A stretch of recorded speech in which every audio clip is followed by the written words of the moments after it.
अखिलेश यादव ने कैसे तय किया 5 से 39 सीटों तक का सफर, कैसे विरोधियों के वोट बैंक पर किया कब्जा और कौन सी रणनीतियों ने कर दिया करिश्मा। बीएसपी के वोट बैंक को बीजेपी में जाने से रोका, मुस्लिमों को इधर उधर छिटकने से रोका, ऐसा किया कमाल की सत्ताधारी हो गए फटेहाल। देखिए वो कौन से फैक्टर थे जिनसे उत्तर प्रदेश में सरपट दौड़ी साइकिल, वो आंकड़ा कर दिया पार जिसका था लंबे अरसे से इंतजार। धीरे धीरे लोकसभा चुनाव के रुझान नतीजों में बदल रहे हैं और बदलते नतीजों ने सपा के अंदर ऐसा माहौल बना दिया है कि अब जश्न कम से कम हफ्तों जारी रहेगा। अखिलेश यादव ने जो गुपचुप तरीके से कारनामा अंजाम दिया है उससे बीजेपी अनभिज्ञ रही और सपा ने अंदर ही अंदर खेल कर दिया। सिर्फ बीजेपी नहीं बल्कि बीएसपी के वोट बैंक पर सपा ने बड़ी चतुराई से कब्जा किया और साबित कर दिया कि सही रणनीति, मुद्दों पर सही पकड़ और सियासी कौशल हो तो फिर 5 सीटों से 35 तक का आंकड़ा और इसे 39 भी किया जा सकता है। तो चलिए जानते हैं कि कैसे अखिलेश यादव ने इस करिश्मे को अंजाम दिया है।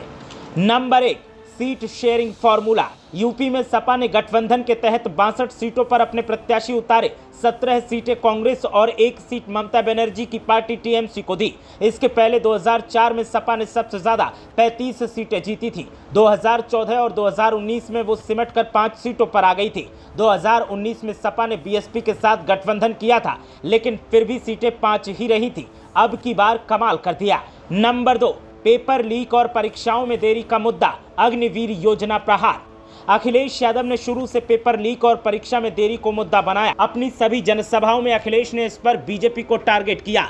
यूपी में विधानसभा के 2017 चुनावों में इसी मुद्दे पर युवाओं ने पहली बार बीजेपी को चुना था, लेकिन बीजेपी की दूसरी सरकार के आते आते एक के बाद एक कई परीक्षाओं के पेपर लीक हुए। यही कारण रहा कि राज्य में पेपर लीक और बेरोजगारी के चलते युवाओं का गुस्सा 7वें आसमान पर रहा।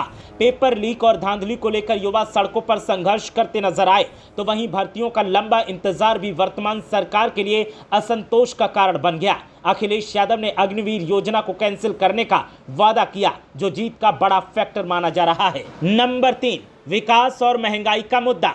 अखिलेश यादव अपनी जनसभाओं में विकास और महंगाई के मुद्दे पर एनडीए को जमकर टारगेट करते रहे। उन्होंने सरकार की योजनाओं को नहीं बल्कि अपनी सरकार में किए गए कामों को ज्यादा गिनवाया। वो यूपी तक ही सीमित नहीं रहे। यूपी विधानसभा चुनाव 2022 के बाद अखिलेश लगातार हर मुद्दे पर अपनी प्रतिक्रिया देते रहे और हर मुद्दे पर लगभग सरकार को घेरते रहे। सरकार के प्रवक्ता अगर सपा पर वार करते तो अखिलेश यादव पलटवार करते और ऐसा पलटवार करते कि सरकार के मातहत तिलमिला जाते थे। और नतीजा ये हुआ कि आवाम को समझ आने लगा कि अखिलेश यादव क्या कहना चाहते हैं और अखिलेश यादव क्या करना चाहते हैं। अखिलेश यादव की रणनीतियां, मुद्दों पर प्रतिक्रिया और इसके अलावा तमाम मुद्दों पर आवाज बुलंद करना काम कर गया और आवाम के दिमाग पर छा गया। नतीजा ये हुआ कि आज सपा की जय जयकार पूरे उत्तर प्रदेश में सुनाई दे रही है और उत्तर प्रदेश के